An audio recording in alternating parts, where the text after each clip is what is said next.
Сайн мэцгааны хүүхдүүдээ Чинэлтэй дүүргийн 37 дугаар цэцэрлэгийн анхлах веб бүлгийн багш Орхонтол байна. Бүгдээрээ Орхонтол багштайгаа хамтдаа хичээлдээ идэвхтэй оролцоорой. Өнөөдөр багш нь энэ хэм бэ? Энэ бол цасан хүн байна. Цасан хүнтэй хамт бүгдээрээ цасны тухай, цас хэрхэн ордог, яагаад ордог, цасны бүтэц ямар байдаг талаар бүгдээрээ үзцгээе.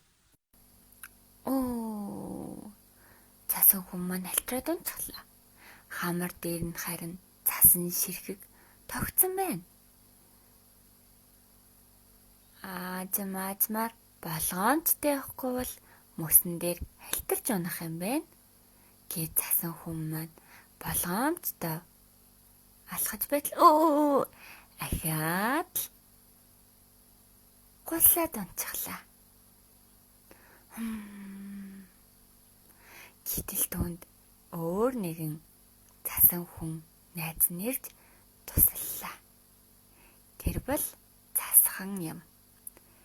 Цасхан найз маань цасан хүн найзтайгаа цогтаа хөдлөлцөд хамтдаа гулгаж байгаа болохоор хоёр биендээ түшигтэй байж хинэнч халтарч унсангүй гин шүү. Тэгвэл хүүхдүүдээ энэ цас хэрхэн яаж үүсдэг юм болоо?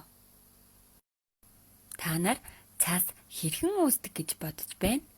Ээж аавдаа цас тэгээд тийм учраас үүсдэг байх гэд ээж аавдаа ярьж өгөөрэй.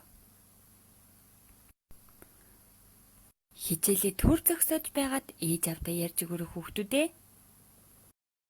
Харин одоо багш нь та нарт цас яагаад ордог талаар тайлбарлаж өгье.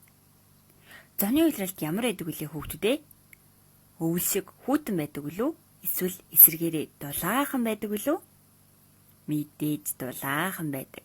Намар харин ямар байдаг вүлээ? Сэрүүхэн байдаг. Тэгвэл өвөл ямар байдаг вэ? Хүйтэн байдаг.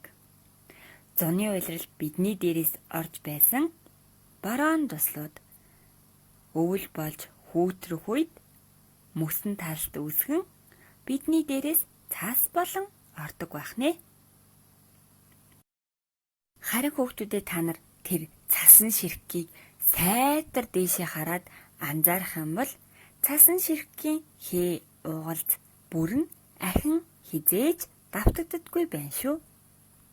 Хүүхдүүд та нар минь гадаа цас орж байх юм бол орж байгаа цасан ширхгийг сайтар анзаараад цасан ширхэг нь яг ямар байдгийн болоо анзаараад харах хэрэгтэй шүү.